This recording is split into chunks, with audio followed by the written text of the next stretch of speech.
Gloire à Dieu, ben, je dis bonjour, Jules Micard, serviteur de l'Éternel. Très important, vous savez, quand une année change, bien que ça soit une continuité, il est important de se repositionner, de regarder est-ce qu'on est toujours, d'accord, dans la volonté de Dieu par son esprit. Et c'est pourquoi que pour cette nouvelle année, je voudrais encore vous dire, te dire toi qui regarde, ne fais rien sans l'Esprit de Dieu. Ne fais rien sans le Saint-Esprit. D'accord? Tu as besoin du Saint-Esprit. C'est très important, puisque lorsque nous lisons dans 1 Corinthiens, le chapitre 2, les versets 10, 11, 12, 13, 14 et consorts, c'est là où on nous dit que les choses spirituelles, nous ne pouvons les connaître, les comprendre que par le Saint-Esprit. L'homme animal ne peut pas. Alors c'est très important pour toi, mon ami, de comprendre ces choses. C'est pourquoi tu as besoin du Saint-Esprit pour comprendre des choses spirituelles. Pour entrer dans le céleste de Dieu, tu as besoin du Saint-Esprit de Dieu. C'est pourquoi que, ici, il est dit que lesquels des hommes, en effet, connaît les choses de l'homme, si ce n'est l'Esprit de l'homme qui est en lui. Eh bien, de même, personne ne connaît les choses de Dieu si ce n'est l'Esprit de Dieu. Et puis, Paul pousse la chose encore plus loin. Or, nous n'avons pas reçu l'Esprit du monde, mais l'Esprit qui vient de Dieu, afin que nous connaissions les choses que Dieu nous a données par sa grâce. Et nous en parlons non avec un discours qu'enseigne la sagesse humaine, mais avec ce qu'enseigne l'Esprit, bien sûr l'Esprit de Dieu. Il continue. Employons un langage spirituel pour les choses spirituelles. Mais l'homme animal, alors quand on parle de l'homme animal, c'est l'homme charnel, l'homme qui n'a pas l'Esprit de Dieu, ok? Mais l'homme animal ne reçoit pas les choses de l'Esprit de Dieu, car elles sont une folie pour lui. Et il ne peut les connaître, pourquoi? Parce que c'est spirituellement qu'on en juge. Verset 15. L'homme spirituel, au contraire, connaît, juge de tout, et il n'est lui-même jugé de personne. Car qui a connu la pensée du Seigneur pour l'instruire? Or, nous avons la pensée de Christ. Mes amis, ce sont des paroles profondes. Oui, ici, on nous dit ici que, en clair, hein, si tu n'as pas le Saint-Esprit, tu auras beau lire la Bible, tu auras beau parler de Dieu, mais tu comprends que dalle, rien du tout. Voilà. En clair, c'est ça. Mais quelqu'un qui est repenti, qui a donné sa vie à Jésus, Dieu te donne son Saint-Esprit. Et à partir du Saint-Esprit, là, tu peux rentrer dans ce monde de Dieu. D'accord? Ce monde céleste, la vie spirituelle, comprendre les choses de Dieu. Même si tu es un bébé chrétien dans la foi, d'accord? Quand je dis bébé chrétien, je dis quelqu'un qui vient d'accepter. Mais tu as déjà le Saint-Esprit.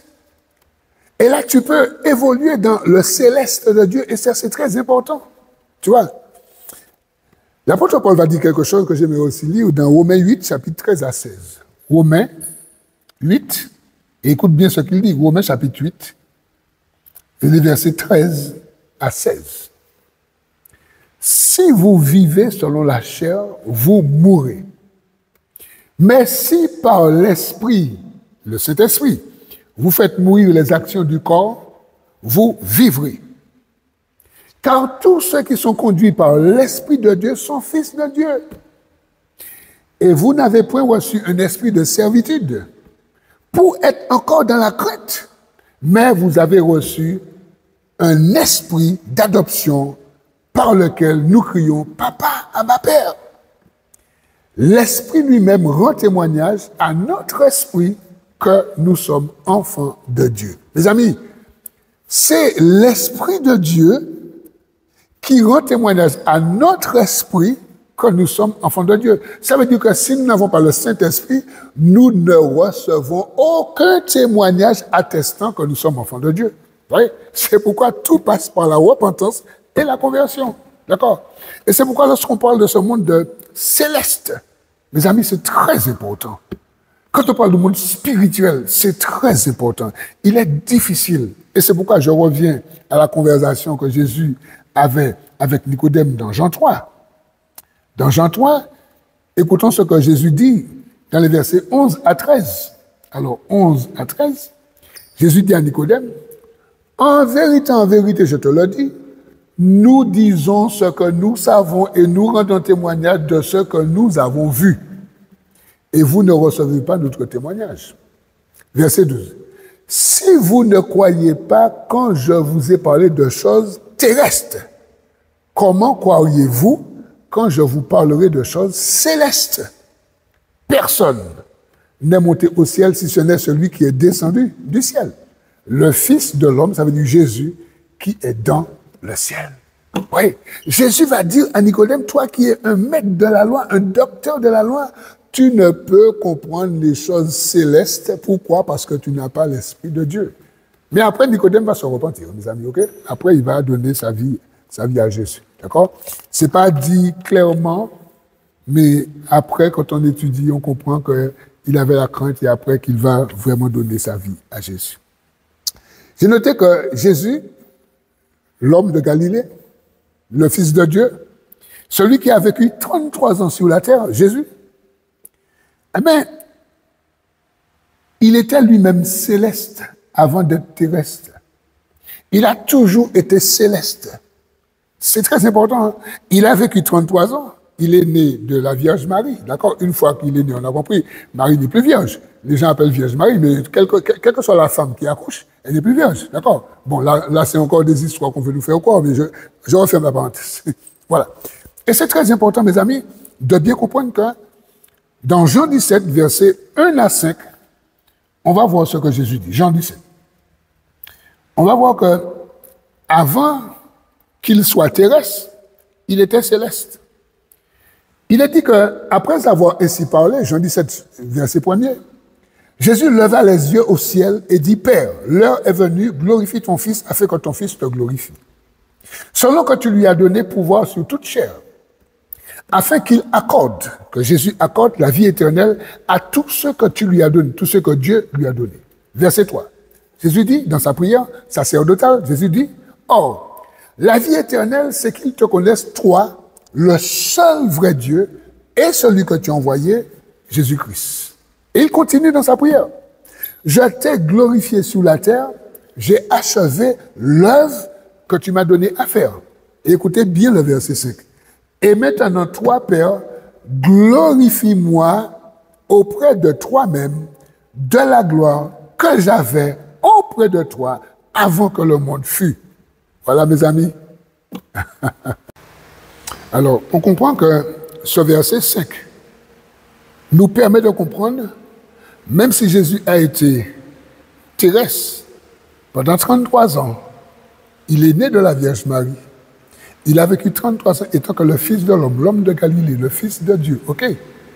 Mais là maintenant, dans sa prière sacerdotale, au verset 5, il dit, et maintenant, toi, Père, glorifie-moi auprès de toi-même, de la gloire que j'avais auprès de toi avant que le monde fût. Ici, Jésus est en train de dire à son Père, à Dieu, Dieu le Père, j'étais avec toi avant que le monde fût. Maintenant, j'ai terminé ma mission. Redonne-moi la gloire que j'avais. Et quand on descend toujours dans Jean 17, le verset 24, écoutez ce qu'il dit au verset 24, il dit, Père, je veux que là où je suis, ce que tu m'as donné, soit aussi avec moi, afin qu'il voie ma gloire, la gloire que tu m'as donnée, parce que tu m'as aimé avant la fondation du monde. Quelle grâce! Et c'est là qu'on comprend que si on n'est pas dans le céleste, si on n'a pas le Saint-Esprit, on va lire ça, mais on ne va pas comprendre.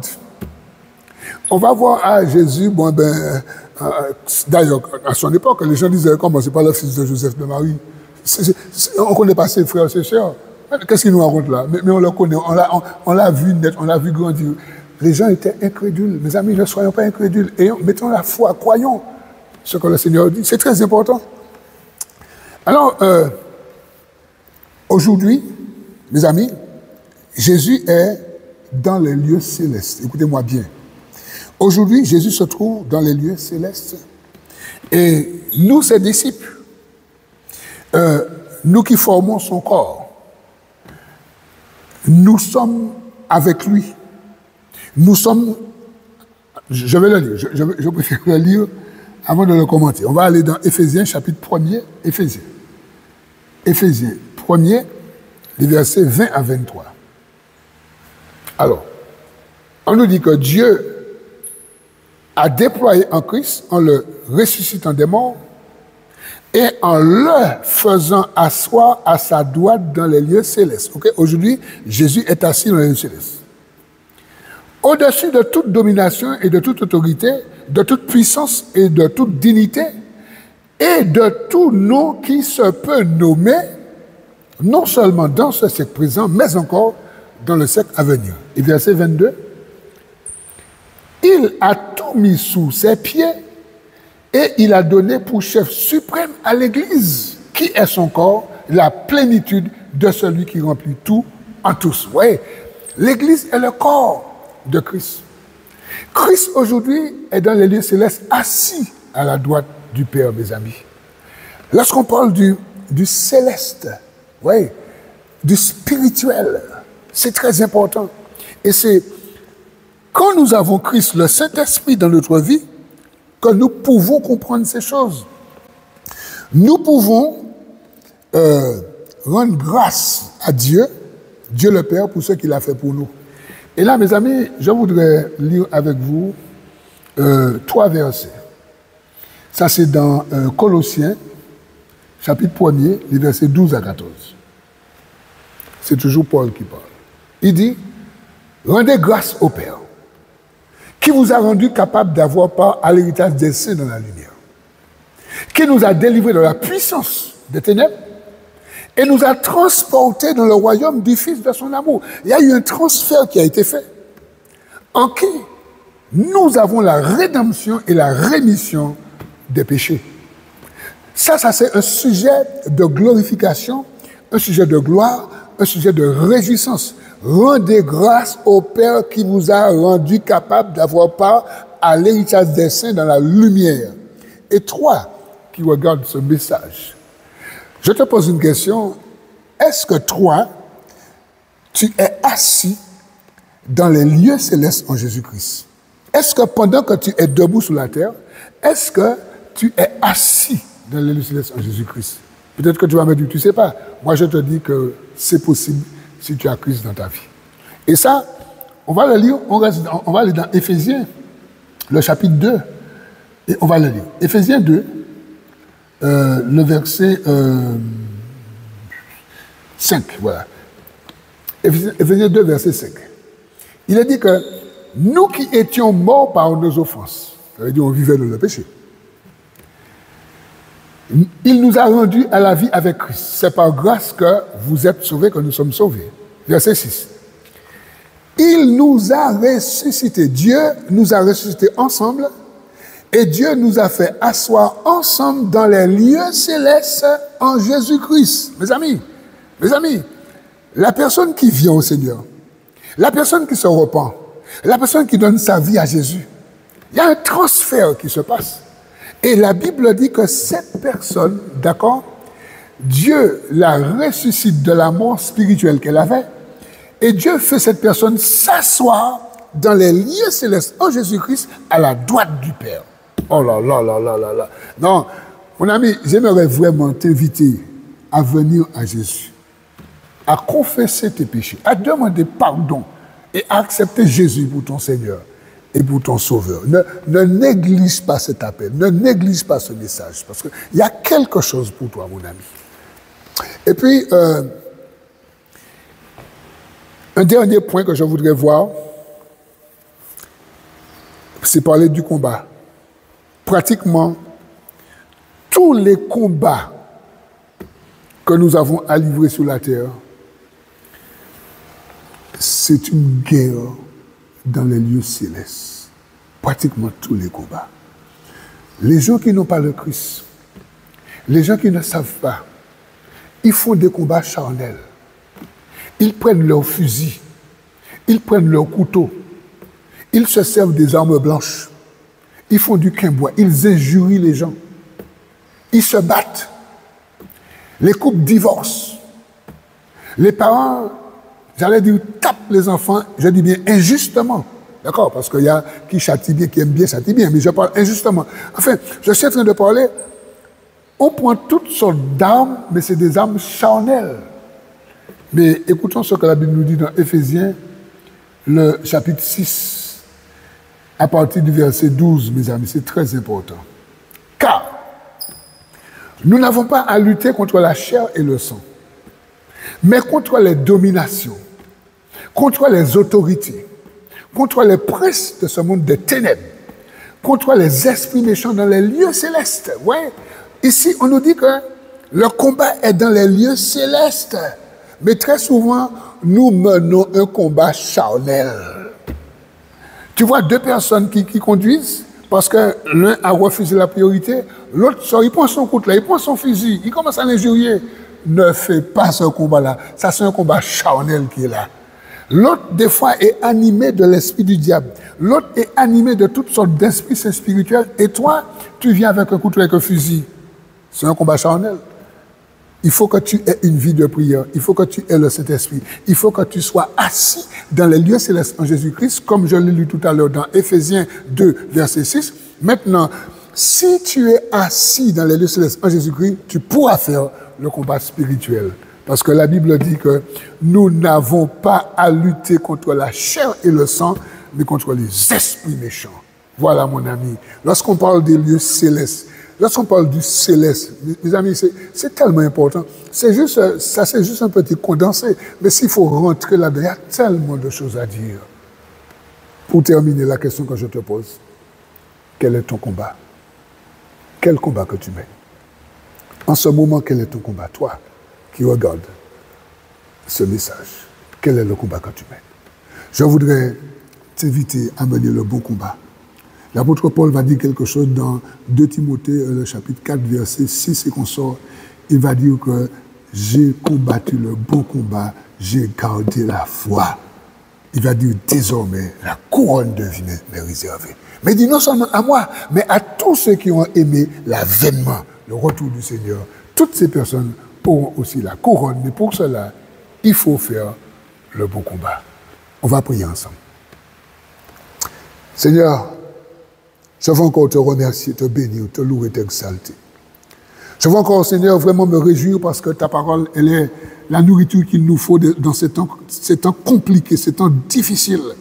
Ces temps où, lorsque nous écoutons les informations, lorsque nous regardons les différents médias, Seigneur, mon Dieu, c'est que de mauvaises nouvelles, des combats, des guerres, des morts, des crimes, des choses, Seigneur, parce que y a ce combat charnel. Mais je prie aujourd'hui, Seigneur, pour que ceux et celles qui regardent, Seigneur, ce message, Seigneur, et qui ne te connaissent pas, Seigneur, qu'ils fassent diligence, qu'ils fassent vite pour se repentir, pour entrer dans le bon combat. Et je prie pour tous les chrétiens qui sont encore dans le charnel, parce qu'il y a beaucoup de chrétiens, Seigneur, qui te connaissent, mais qui font le combat d'une manière charnelle. Je prie, Seigneur, pour que ces chrétiens, ces personnes, Seigneur, comprennent, mon Dieu, que tu dis que nous n'avons pas à lutter contre la chair et le sang, mais si nous combattons, si nous marchons dans la chair, nous ne combattons pas selon la chair, car les armes avec lesquelles nous combattons, elles ne sont pas faibles, mais elles sont puissantes par la vertu de Dieu pour renverser les forteresses. Alors Seigneur, je prie pour cette personne.